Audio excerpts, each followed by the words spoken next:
Good morning and welcome to actually what is the first Pimento Business Development Club of 2025, which is mad considering we're almost in March.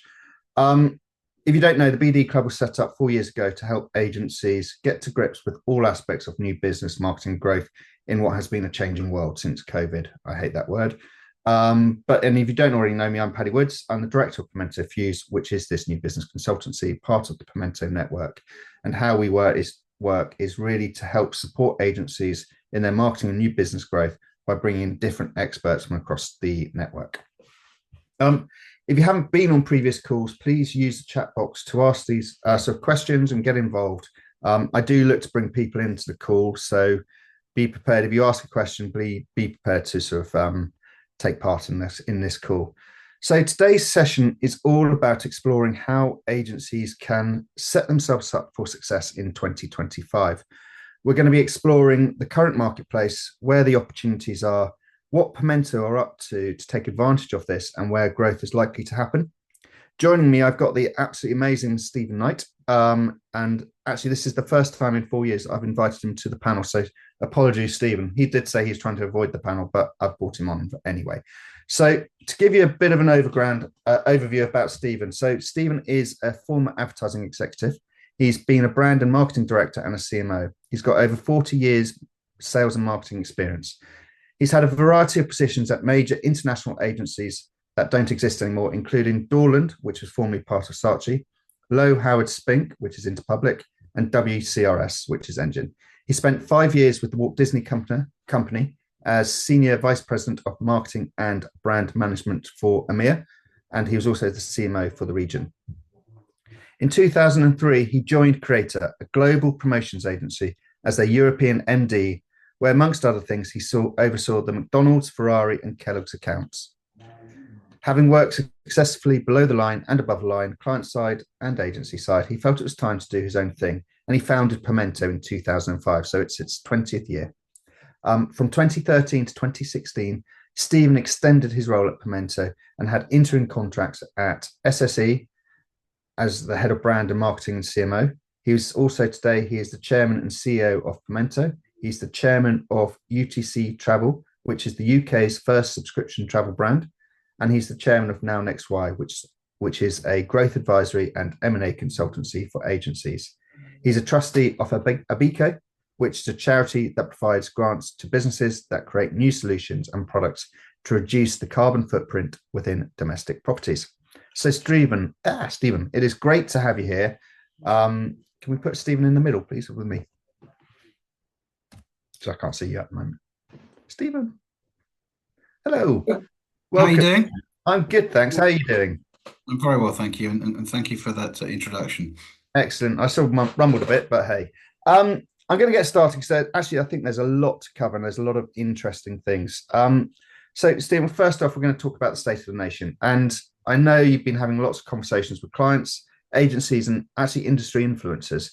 What have they been talking about and what they see is happening in the market today?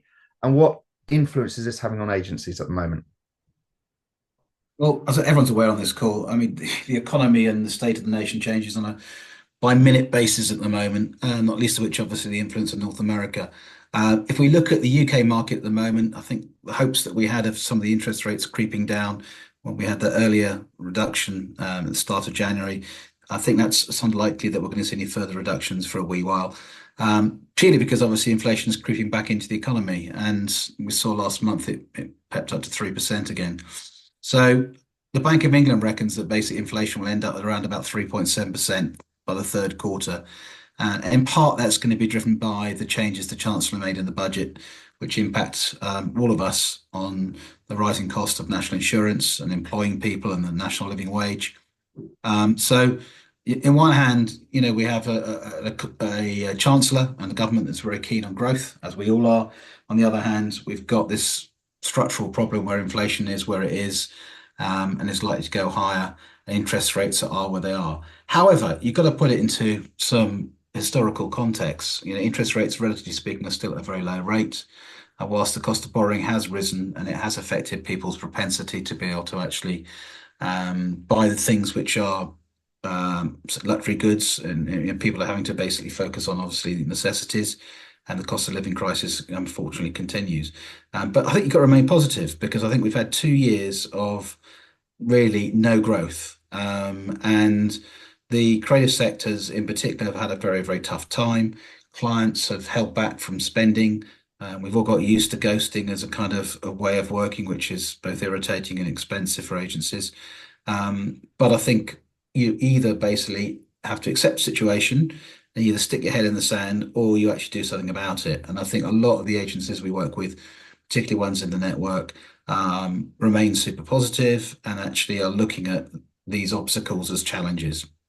And certain things that one can do. I mean, before Christmas, I sat down with Jay from Agency Works. They'd just done a study looking at actually what agencies were saying as they moved into the new year, where they saw things coming from. And interestingly enough, 59% of agencies that they surveyed, and it was something like over 100 agencies in the independent sector, had seen growth last year despite the economic uncertainty. And over half those agencies were expecting revenue increases in this year. The biggest issue that all agencies are crying on about is the big number one focus for us is actually new business. And 38% of all agencies have identified that new business is their top challenge. So, what we'll talk about today is some of the things that you can be doing as agency owners to improve your chances of driving more business. Some of the sort of do's and don'ts. Some of the stuff we'll talk about is common sense, if I'm honest with you, but it probably is worth restating. Some of it might be things that you are thinking about as agency owners of bringing into your processes and systems. And some of you might be actually trialing stuff at the moment. So we'll discuss that in the round, and also how we at Pimento are also responding to our members on the new business front. So I suppose in summary, the answer to your question is it's tough.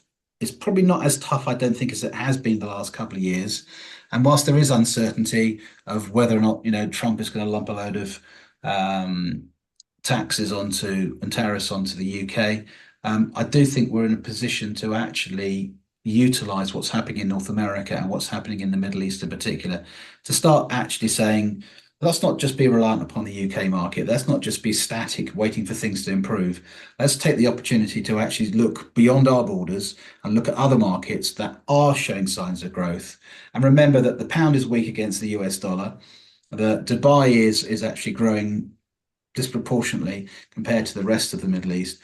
And there are opportunities there, and a number of agencies on this call will be making opportunities and taking opportunities working with US clients. So that's how I see it in summary, I guess, and in terms of where we are economically. And actually, I'm going to jump around with some of the questions, but actually, I think on the new business side of things, it is tough out there, especially in the UK. Clients are switching off from what was traditional, I suppose, in the last 4 years, which is email, LinkedIn. They're getting inundated, so they're switching off. So they're looking at different ways. And one of the things that we talked about is this networking side of things. And how do we take advantage of those markets? How do agencies get involved and get access to them? Because I think there's some real opportunities. Like my wife's agency, she's off to South by Southwest, which is funded by the UK Advertising Expo, I think it is. I know we're talking about relationships with that. So what should agencies be doing to tap into those markets? Okay, so the UK Advertising Exports Group is run by, or was part of, the Advertising Association. And there are, I think, 70 members currently within that group who go to a number of different events and activities around the world, essentially selling communications. They call it advertising, but we'll come back to that term at some point. But communications and marketing services to international markets. So UK creativity being sold to international markets. It's quite a successful venture. It's been going a few years now.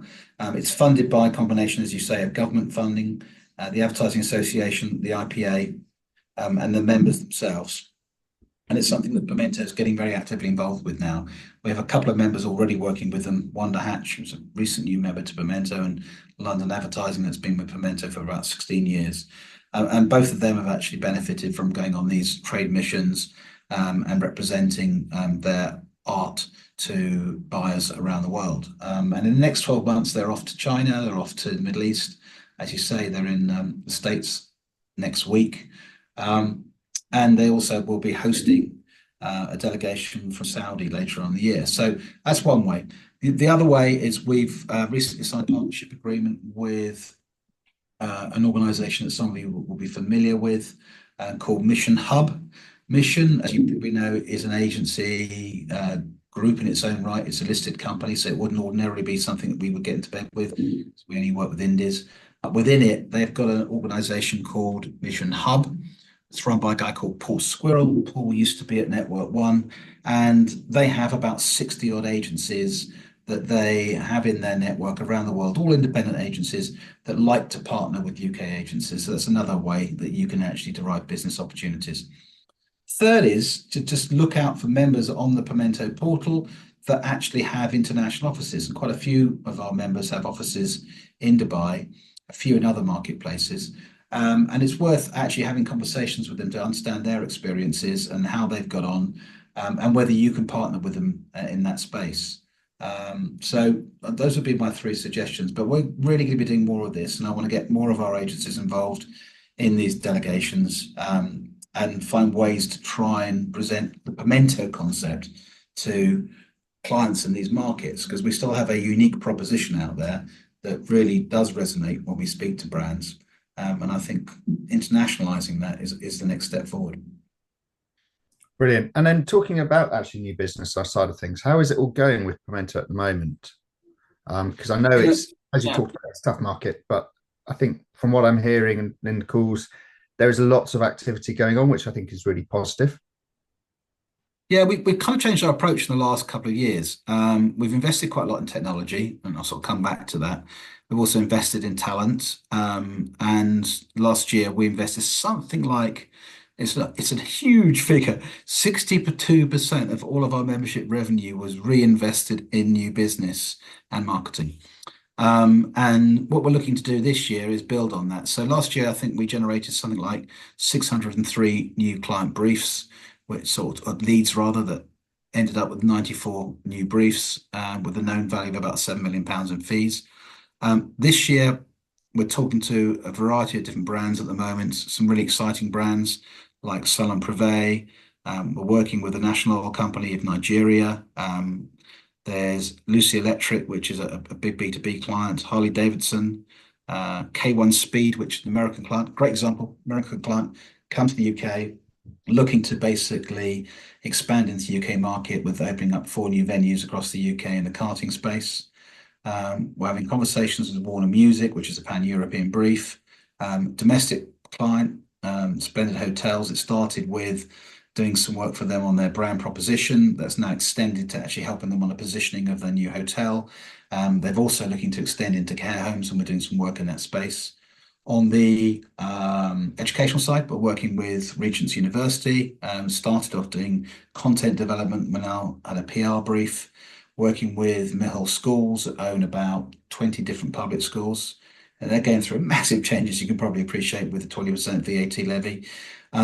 Thames Clippers, we're in the mix at the moment for that. And we've got other brands like White's Oats, Signature Flatbreads, Faraway Pizza, all in early days conversations, and a well-known Scottish whiskey brand. So lots happening, and then we're extending relationships with existing clients. So Infodesk, which was a new client to us last autumn at 2112, have been working on. There's now about 6 new briefs off the back of that. So it's pretty exciting range of new business opportunities. And if we look back a year ago from where we were, that is 3 or 4 times more leads than we had this time last year. The other thing is referrals for Q1 are far stronger than they've been in the last 2 years. So the referrals between members, that's where members basically, seek to find opportunities to bring other members in to work with them on projects, either for themselves and their own new business and in their own marketing requirements, or on behalf of the brands that they're working with. And we always say, never, ever, ever leave any money on the table. If you're having a conversation with a client and they say to you, look, I know you're a fantastic PR agency, but do you know anyone who can actually help us with X? Never say no, because the answer is yes, we can help. We'll always find the right individual or the right agency within the network to support you in that space. And what goes around comes around. If you actively are one of these characters that is proactively looking to give opportunities to other members within your own circle, within Pimento, whatever it is, or combination of the two. Yeah, giving you will receive. It's one of those in life. And frankly, you earn money out of it. You'd be bonkers not to. I mean, we were working out the other day that roughly speaking, this is a huge, roughly speaking, each agency within the network has the ability to refer around £22,000 worth of referrals a year. And if anything, I'd say that's on the low side. And if you look at that number, and then, for example, take tomorrow night, we've got 110 people registered for tomorrow night's event, which is fantastic. I hope they don't all turn up because it's going to be very busy, but we've got a large number of people. Multiply that 22 grand by the number of people coming together, that's £2.3 million worth of referral opportunities in that room alone. And as independent agencies, if you do not actually seize the opportunity to extend your proposition to your clients by adding some of these services, look to basically find people within the network that can help and support you on pitches, as well as obviously help you on extending your service proposition. If you don't use the opportunity to be able to test market new services that you can offer to your clients by working with other members, then really you're massively missing out. And it's kind of, for me, it's the third part of your new business strategy. First part is obviously extending your relationships with your existing clients, going deeper with those clients, loving those clients, finding new revenues from them. Two, clearly new business. And the third is referral revenue, because that can be a significant part of what you do. So often I hear agencies saying, oh, I didn't think, or I didn't remember, or, oh, it wasn't for us because we had a clash. Forget that. Get on the phone, drop an email to your partner director, go onto the Pimento portal. You'll always find a partner in that space. And God bless you, they will be incredibly grateful. And guess what? I'm sure they'll return the favor as well as you'll make money on it. So I see referrals as well as international as another part of your new business strategy and something you should be looking at. And actually, I'm just going to ask Julia's question because it's a good question. How do you know that the other agency that we're referring is going to be good for the job? So whenever we get a referral from a third party, be it an agency or within the Pimento or even prospect agency or a brand, first thing we do obviously is qualify that opportunity and be really clear about what they're looking for. So oddly enough, agencies making referrals tend to be a lot more literate than their clients as to what is required. So actually qualifying the brief, understanding what's required, we then reference it back to the portal, and which is really, really why it's so important on the portal you keep them up to date, because all of the content you have on your portal is meta tagged so that we can actually reference clients looking for PR agency in the B2B space, needs to have experience in pharma category, has a spend of X per month. It's currently with Y, is looking to basically find the right partner to start at the beginning of April or whatever it happens to be. Yeah, we're able to then interrogate the portal. The portal will then display the agencies that actually could answer that brief. It allows us to look at the clients they currently work with to understand do they have category experience. The next step will be for the PDs to have a quick chat on email saying, here's my initial selection based on this brief. What do you think? They can all basically then come back and then challenge that selection with their own ideas. And then when we might have, say, 2 or 3 candidates, then we will then contact the relevant partner and say, look, we've had this inquiry, the client's looking for X or the agency is looking for X. Is this something you'd be interested in? Then we'll obviously ask them to do tailored creds and make those introductions. And then we'll stay in the loop to ensure that if during the conversations with those clients, everyone draws a blank or the client goes elsewhere, we're aware of it. And we'll also make sure it's listed on your referrals on your portal page. So I suppose the action here is keep your portals up to speed. We'll always find a solution, because if we can't find a solution within the network, then we will leverage the network to find somebody who's brilliant outside of that. So we had one a couple of weeks ago on HubSpot integration and so on, and there's kind of specialist resource. And we will get, the weird and wonderful inevitably, because people come to us sometimes as last default rather than first. And we get questions of the AAR. We used to get questions from oyster catchers saying, we're stumped by this brief. Do you know anyone who can help us in this space? And generally speaking, we find the right people. And just adding onto this, Julia, which is the way everything works. Referrals, it's we always recommend talking to the partner we're referring you to, so you actually start to build a relationship. Everything about this is relationships, so you've got to test them, look at them, and talk to them, but also see the work they're doing, see the results they're getting, and actually make sure, is this a cultural fit for us as well?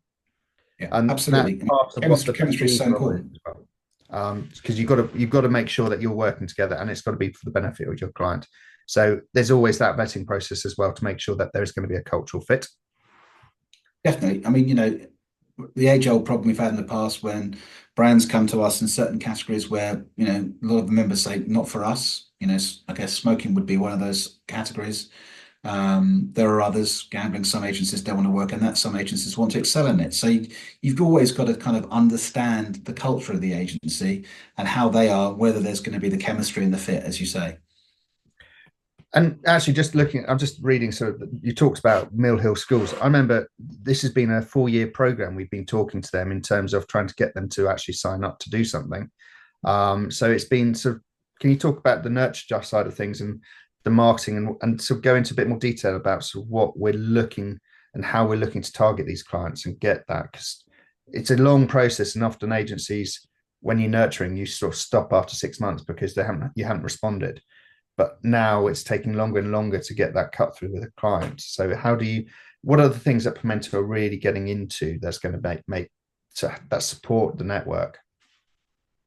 Well, I think the first thing is personal outreach. So we do um, have to, in all forms of communication now, it's actually being highly relevant and highly personalized, whether it's to the category or the brand. You have to have a meaningful conversation, in order to get their attention. You have to be able to offer them something that actually is going to be relevant. So sort of blanket outbound emails just won't cut through. Effectively could have the opposite result. It could be seen as spam, and you're not being intelligent with your targeting in that space. So it starts with the fact we now have two teams focused on outreach. One that's focused on outreach of 100 million businesses and above in terms of revenue of turnover, and then businesses of 25 to 100 million. And then targeting sectors within each of those areas with content that's relevant, points of view that's relevant, case histories.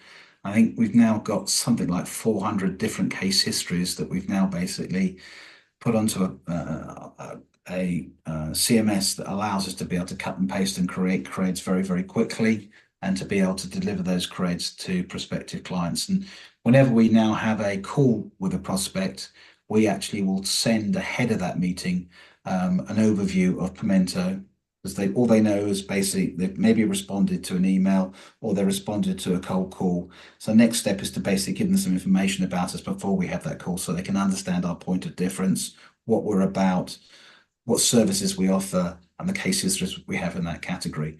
Then the purpose of the call becomes a lot easier, because actually at that point, then it's saying, so what are you currently doing? We use, and I'm sure you all use this, various different AI bots and generative AI to be able to do profiles with all of our clients, sort of our prospect clients. Journalink, for those that don't know, the Pimento member have now evolved their platform, which started out as a way in which you could use the platform to be able to target and create press releases and target it to particular journals and publications.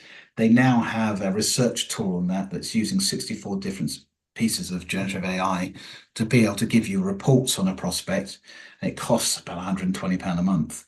So any prospect you're talking to, you can pull down a 20-page profile on who the brand is, who they're currently working with, what their current spend is, what their marketing strategy is, products, services, etc., literally in minutes. And you've got that information. So when you go on that call, you know what their business problems are and how marketing can affect change. You know what they're currently spending, who they're spending it with. So that's really important. Do your homework.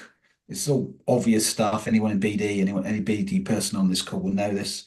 But actually, there are tools in place to make your life easier now, and being highly targeted. And actually, there is still a role, I think, for outbound cold calling on the back of email marketing and obviously events and other activities to get that meeting. And when you get that meeting, they're hugely valuable. You get one chance at these things to make a good impression. So go in armed, go in with a point of view, do your homework and have something to be able to offer them.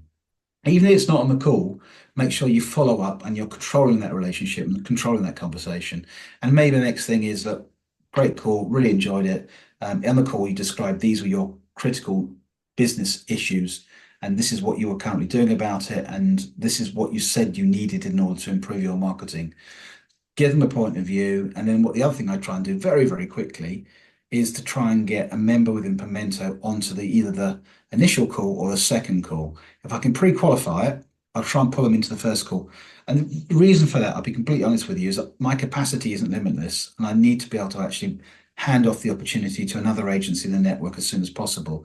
If I can qualify it and then use the portal to find out who the right agency is, I'll try and bring that individual onto the call at the beginning. Sometimes we get it wrong, and we had one recently with an agency. They were good enough to come onto the call. Transpires that the client wasn't interested in what they wanted, and they were more focused on. We thought it was much more about development. It turns out to be much more about digital marketing. It's an hour of their time, but it's not a lost opportunity. You've made a new contact, and hopefully they might change. And I think that's sort of the key thing, is it's just keeping lots of different facets of communication to clients, because at the moment, I talked about it at the earlier, clients are switching off. They are unengaged. They're under their own cost, and they're being scrutinized financially in terms of their budgets and their sort of financials on a ongoing basis. So it's shifting all the time. So it takes time to get sign off now.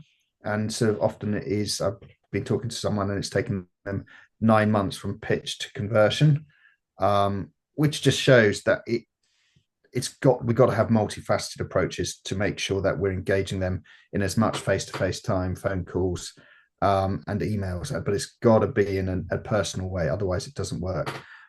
One of the things I want to bring into now, Stephen, is talk about the future, and talking about sort of, you mentioned AI. There is a lot happening around AI at the moment, the processing tools and the impact it's having. Clients seem to be further ahead of agencies, and agencies are dropping behind and not keeping up with what's going on within the client's world. How, in your view, how far behind are agencies in the uptake of AI? I think that we all use Perplexity, that we're using tools, but are we really embedding them into the businesses? I think it's varied. I think some agencies are really using AI across all business processes, not just in new business or in content development, but in actually running their businesses. So I think a lot of agencies are adopting it. A lot of them are seeing what other agencies are doing and learning from each other. I think one area in terms of biz dev is actually having a data stack that is basically integrating AI into points of that customer journey, so that actually you can reduce the number of people on the outreach side, and you can perfect the use of your CRM and have it working with other elements in your stack, so the whole thing becomes much more automated. So there's challenges around that. The smallest of agencies probably don't have a tech stack, probably don't have a CRM, probably don't have email marketing, etc. So it's knowing where to start on that journey, and the role of AI in helping you and assisting you in your business. We've got, in the last 6 months, I think 4 new members that are in the AI consulting space, that help agencies to understand how best to use AI and how they can actually do an audit of what they're currently doing and understand actually where the inflection points are and where you can bring AI into your mix. We set up a little challenge amongst the team internally last year for a sort of AI award, encouraging everyone in the agency to be utilizing tools and allowing the budget to basically buy tools and sign up to new SaaS products, and then share their experience with other members. So I think, just put time aside, make sure that people internally are aware that everybody has the opportunity to be using technology in this way, and encourage them to do so. Because as you rightly pointed out, your clients are doing it. And what we are seeing is a lot of the things that one would have done on behalf of brands are now obviously automated and can be done by tools and bots. So part of our revenue stream as agencies now disappear thanks to technology. So as agencies, we need to recognize that and reassert our position within that world and move from being a supplier to being much more integral to their business and recognize actually you've got the opportunity, if you've got the intellect and skill set, to become a business partner for them and not be seen as a supplier. And it's reasserting that and getting the agency in front of the client at the right level again. So lots of challenges. New technology going to erode our revenue streams, accelerate the loss of commodity products and services that agencies have been offering. We as agencies need to get better at using the tools, and we need to be open enough, because we're not great at doing this as agencies, to getting external advice and consultancy help in our own businesses. I agree. It's funny. I was talking. I bring my wife in because this is her space, and she was talking. They've got a agentic AI tool that they're putting into their agency to understand actually where are the wins all coming from, where are the what is their audiences that or clients that they're winning from the back of their approach, what how effective is their marketing in terms of delivering to that audience and language they're using, is their operations working, is their clients so a full AI a tool going through their whole system to work out what is the new positioning, what should they be looking at, what should they be focused, what is their ICP they should be actually really focusing and targeting. So it's a really interesting way of actually what could take months is taking hours. So, and the other thing that clients are now asking, most pitches I've seen recently, clients are asking, what are you doing about protecting yourself and what are you going to do? Where does the role of AI fit in your business and our business? And really looking for agencies to help build what they're doing. So it's really important that we stay on top of it as well. I'm just going to say, if anyone's, please do ask questions if anyone's got any questions, as we're coming up to the end of my chat with Stephen. But it would be great if there's people in the room can sort of just join in and get involved. The last question I've got before I do the floor gets involved is, Stephen, is you talked about sort of actually new members talking and helping and sort of in this space. One of them I think you mentioned was MSQ or MSQ index. And what are we looking to do around this space and working the MSQ side of things?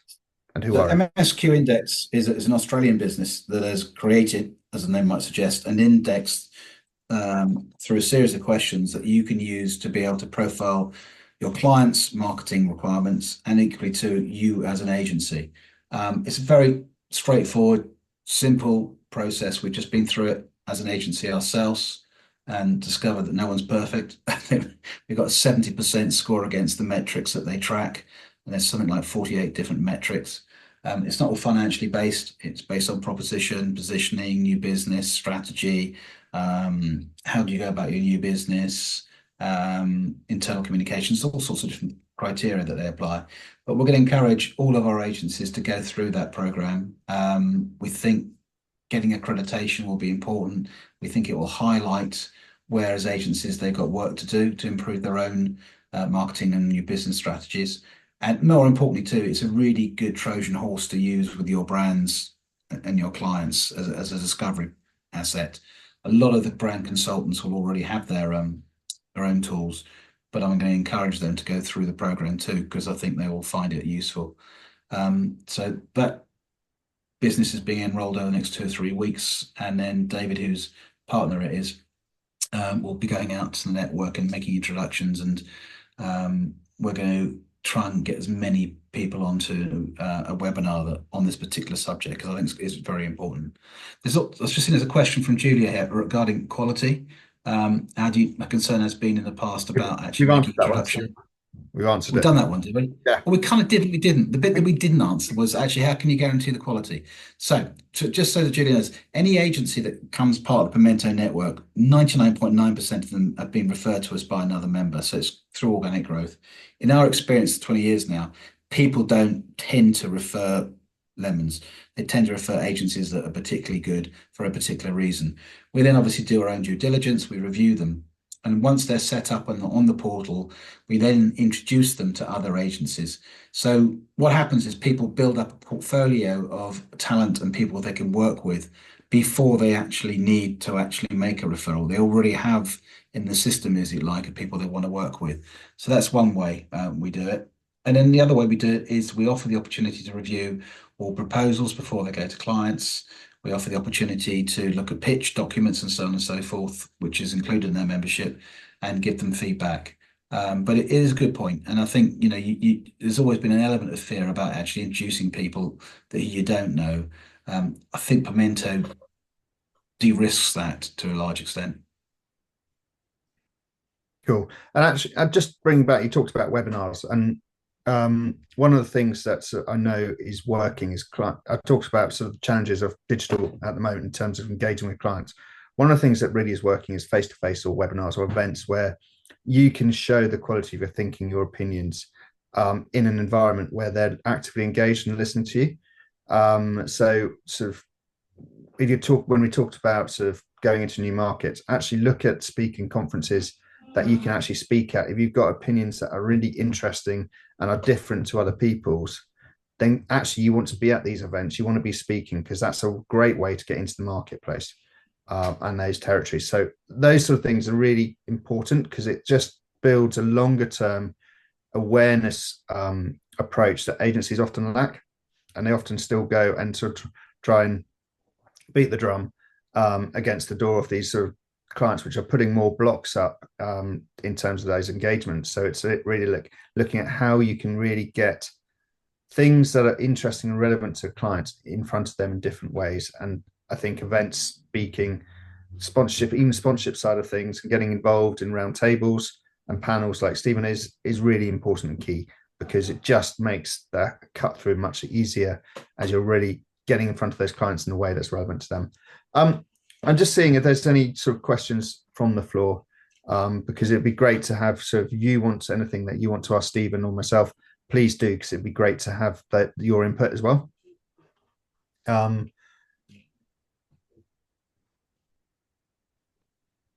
few questions coming in now. Yeah, I'm going to sort of, Dunmola, do you want to sort of jump on, if that's okay? I'm going to bring you into this call. Hello, can you hear me? Yep. Yes, hi. So I'm on the other side. So I sell software into agencies, PR agencies and advertising agencies. So work with like a Globe Newswire. We do monitoring and other things such as insights and analytics. So the main question from me is just, obviously I know there's a lot of agency leaders here at the moment, is how are you guys tracking your PR and in terms of return on investment, and I guess, are you guys seeing a struggle in terms of, I guess, the trusting the services that you're using now?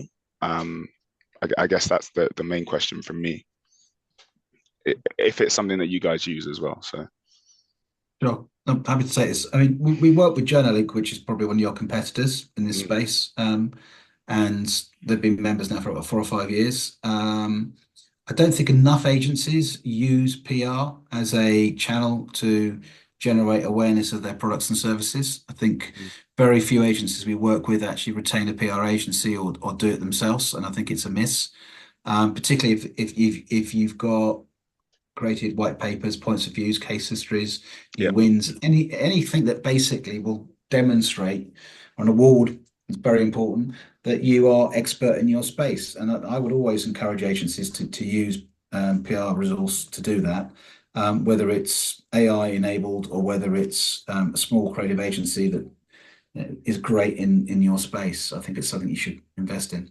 In terms of ROI tracking, it's all the usuals, isn't it, with PR? I mean, the yeah, great beauty of PR these days is that because it's largely digital, you can track and demonstrate the return on investment fairly easily. It's not like the old days where you had to kind of do sort of column inches and Christ knows what else. It's a much more sophisticated weapon than it once was. But yeah, I'm a great believer in PR. And interestingly enough, one of the big growth areas last year in agency services to brands was PR. PR's doing very well as a channel.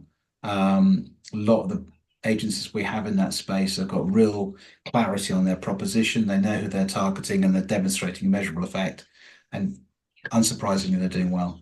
Yeah, it's just really quickly. It's interesting to see. For some reason, there does seem to be a hesitation within EMEA, UK as a whole for PR as opposed to what we're seeing in North America. So it'll be good to know why that is. Is that spend or is it trust or something like that? But I guess that's a question for maybe the wider team. So it's a bit harder to answer. Well, one of the great problems we have, particularly in the industry, is that we have a limited number of outlets. Yeah. And actually, those outlets get dominated by certain brands. So if you take Campaign Magazine, or if you take any of the verticals in the industries that we're all involved in, or you look at things like the drum, they get dominated by the groups. And, because they have bigger budgets and because they actually enter more awards, oddly enough, they get the opportunities rather than the independent agencies that are struggling to be able to afford to throw money at it. Interesting. Yeah, that's good to know actually. Sorry guys, just realized my Brilliant. camera or something. But yeah. No problem at all. I'm just going to bring in sort of Bethan, if that's okay. Bethan, hello. Nice to meet you, both. Hello. Yeah, nice to meet you too. Hi, everyone. You Hi, talked Bethan. LinkedIn emails. Is there sort of, I know, Charlie sort of followed up, but what are yours? Because I know Open Velocity is a sort of fractional CMO role, and they work with a lot of agencies. Actually, they work with one of my clients that I work with. So it's great to be sort of talking to you. What's the question you wanted to ask? Yeah, Okay, I no. guess kind of what we're seeing is obviously the kind of digital saturation in pretty much every channel. And I'm being blanket with this, but everything from organic to paid, LinkedIn, PPC. And it feels like a lot of the things we're talking about on this call are one-to-one relationship building, which is amazing. So I guess, we're seeing this in our clients, for ourselves. Are there any digital channels that you think still have a kind of arbitrage opportunity or some traction for agencies that are worth investing in? It's funny. I think the social side of things, organic social, Instagram, I think just spreading that broad awareness piece is great. I think challenge with LinkedIn is LinkedIn automation has destroyed it. And actually you need to bring it back and be really personal about that approach, and your personal branding and having connections is really important. I think that's where most of the opportunities comes, as long as you're backing up with interesting content and not where some have taken personal branding to sort of almost like Facebook, where they take a photo of your Yeah. stuff like that. It's that sort of lost its way. I think it's really relevant to your brand and who you are as a person. I think that really resonates, and it's got to be important to that to that individual you're talking to. I think is the best way of doing it, which means from an agency perspective, you really got to know who your audience is, and really not say I do everything. It's really be narrow in terms of actually my audience is this, so I can have a really deep engagement with those people, and you're getting them along to webinars, roundtables. They're constant, so you become a source of knowledge and source of insight. Yeah, that makes sense. I mean, it's interesting. I saw a report, I think it was Infuse Media, it's one of the big media companies. They said now it's 27 touch points are required on B2B. And you just think, wow, that is a lot of touch points across a lot of different channels you would need. I would say it's easy to do B2C right now. Yeah. So sorry, we can all shift to B2C marketing. But no, I think it is challenging. And I think reading what's going on, that clients, CMOs, it's so much harder now to get buy-in from the executive board, to get things signed off. They've got to go through so much more due diligence to get anything approved. So it's just everything is taking a lot longer. Yeah, agreed. Excellent. Thanks, Bethan. I'll catch up Thank with you. soon. Cheers. Bye. That's good. Bye. I'm just looking at my chat. I can't find my screen. Colin, do you want to sort of jump in and sort of ask your question? Sorry, I'm just. Yeah, no problem, Patrick. Hi, Stephen. Hi, everybody. Yes, sir. I think it was more just you were talking earlier on about, I think we all know it's tough and it's hard, it has been tough, but on the kind of silver lining side of things, is there any, when you're out there talking to major brands, is there any particular kind of sector or specialism that you're finding that they're looking for, where, it's maybe, whether that's the, Chinese coming in on EVs, or there's a number of sectors that are kind of fairly new and buoyant coming into the UK. Is there anything you've seen that you particularly want to highlight to people that's a kind of positive area in terms of more work that you've encountered or surprised by, rather than more the kind of traditional people hiding? Okay, so you're talking about brand side rather than channels, yeah? Yeah.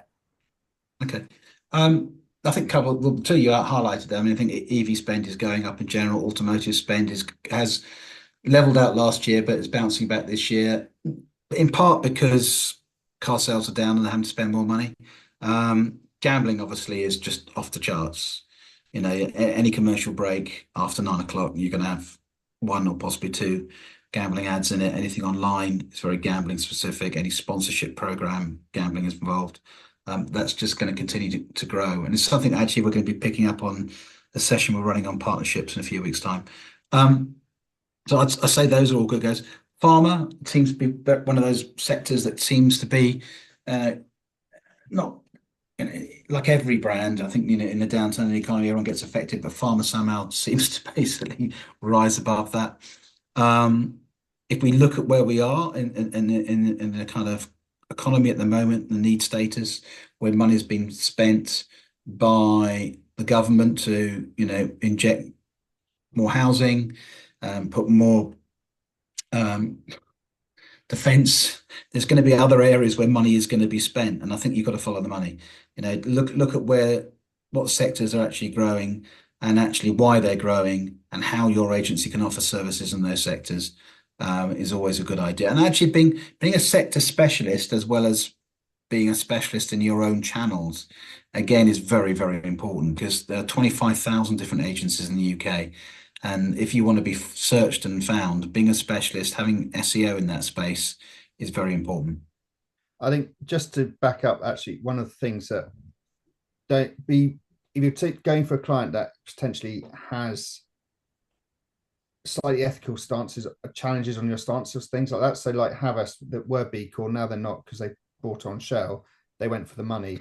So it's sort of that sort of thing, which is be true to who you are and make sure you're following the money, which is right for your business, rather than going for everything, because it can backfire. Yeah. Okay. No, that's a very good point. Yeah, it's balancing your values versus the dollar, isn't it? So yeah. Excellent. Thanks for that. Yeah. No problem at all. Sorry. And I think one more question. I'm going to bring Julia in again. Julia, you talked about being a small agency. Do you want to just jump on the call? Are you still here, Julia? Oh, hi, Julia. Hi. Yeah. So essentially, there's basically two of us that kind of run the agency and are looking into doing new business, and we're doing a lot of other things as well, client work, project management. We've got people that work for us, but we also do a lot of overview things as well. And I guess we're struggling with figuring out where do we spend our time, who do we decide to bring people in and pay people to do stuff for us. Like, for instance, I've been trying to set up PPC to figure out how that works. I can obviously set up some PPC ads, but we paid somebody to do that last year. It hasn't worked. Perhaps they were the wrong person.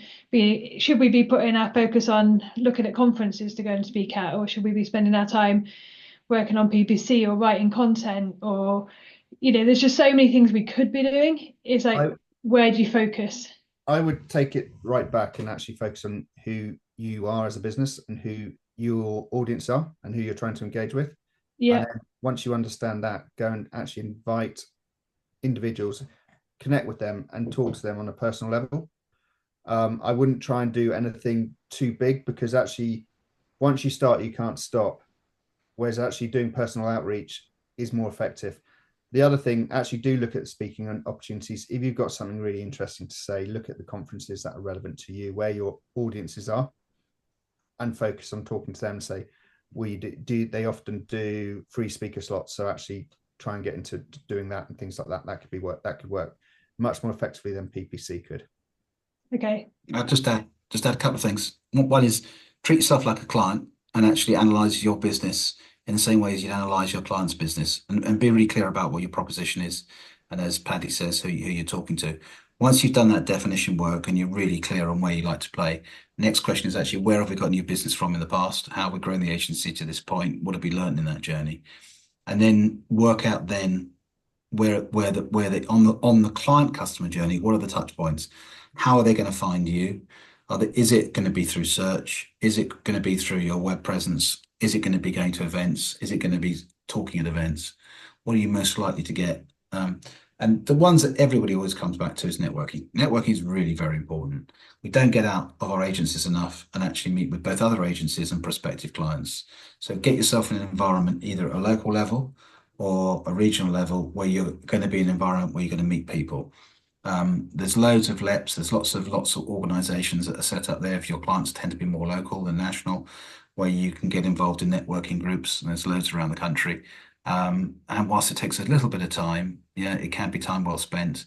And again, I come back to what I said earlier. If you give and you'll receive. So if in those networking sessions you meet an accountant who is looking for new clients, and the accountant may also have a database or work with 4 or 5 brands that are looking for marketing support. And by return, you might have clients that are looking for accountancy support. So when I moved to the Cotswolds about 3 years ago, I joined a local group because I didn't know any business locally, and I actually really enjoyed it. Got 12 months out of it, really enjoyed it, met lots of people. I think 3 members joined Pimento as an effect of that, and we won some new business off the back of it. And it was just fun, you know. So when you're in the business, it's very difficult to dedicate enough time for new business. But rule of thumb is that you should be doing 20% of your time should be spent on driving new business opportunities for you as a business, and then the balance obviously delivering. Yeah, I guess we're finding that clients don't tend to be local for us. They're normally we work with clients on a retainer basis, tend to be national or US, fairly large clients, and I'm struggling, how do we reach those sorts of clients? We do conversion rate optimization, so it's fairly niche, and I guess you know, clients that don't have a big enough marketing budget don't necessarily do it. So that's, I guess, more from me. I've tried going to some events locally in Birmingham and not found that they've been very kind of useful. Okay, well, I mean, on Crow, you know, the best way to start is actually partnering with developers, and also working with digital marketing agencies SEO who don't do, you know, because it's for them. If you're a digital marketing agency, the only way you're going to improve your performance is you've actually improved the customer journey. And actually, if you work with a Crow agency, you're much more likely to actually, a specialist, improve your ROI on your spend for your clients. Likewise, if you're a dev agency, building that and working together with dev-only agencies is a good space. Brand agencies would be another. Yeah, and SEO agencies like Studio Hawk, and Yeah. they've got a huge number of conferences. Like there's Brighton SEO, there's which is happening in April. They also do one in San Diego. So actually, that's where you focus where the agencies are, because I think as a Crow business, partnerships is really key, because they're the ones that are going to identify the problem and come and bring you in. Okay. There's another one in Leeds too. There's a Leeds Digital group, which Laura on this call can give you the names of, and they meet monthly. They're a good outfit, and I think it has similar groups around the UK. There's also one down in the southwest. Thank you. Yeah, Laura, if you don't mind sending me some details, that'd be great. Thanks. No problem. I think actually that's all we've got time for. I just want to ask Stephen one last question, which is, what are the sort of things, what was your key recommendations from this call that you think agencies should be walking away with to focus on? So personalization, being really clear when you speak to a client, you know, what your point of view is, and you've got something to say. Second thing, as agencies, we're just assuming on this call that every agency basically is driven by commercial success, and for them, it's all about growth.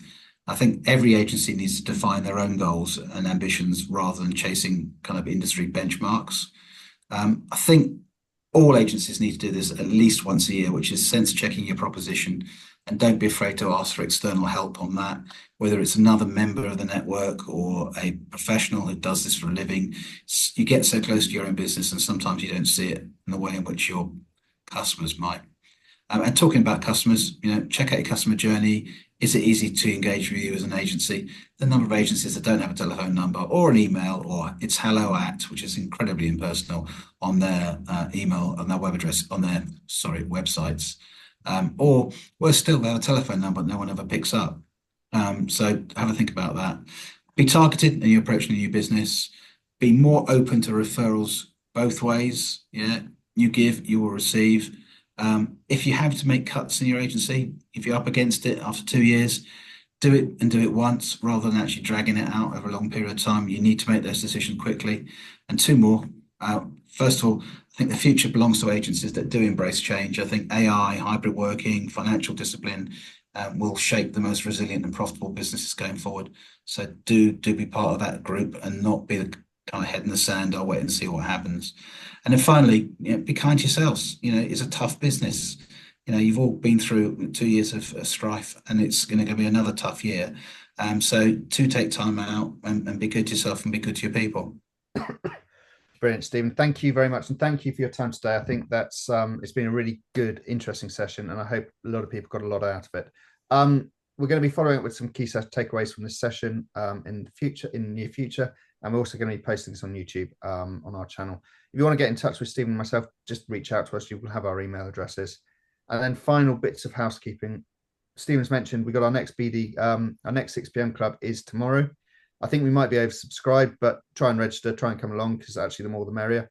As Stephen said, it's a great session to meet new opportunities, meet new partners, get new potential opportunities and referrals. It's been hosted by Small Films, so do register. It should be in the link. And we got the next BD club is on the 23rd of April. And one of the things that we haven't covered today, which is mental health in new business, it's really tough. I know a lot of people are finding it really. Their mental health is suffering from the back of it. So this is going to be a really interesting survey. So it's being run by the Good Pitch Company. We should have the results, so that'll be really interesting to see.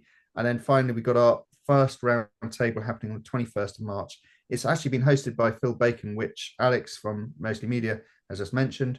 We're going to be sharing insights and solving challenges in all aspects of why making sure your tech stack is right, your CRM is right, and your marketing segmentation delivery. So it's covering all aspects around marketing tech and marketing tech stacks to really make sure that it works and is working effectively.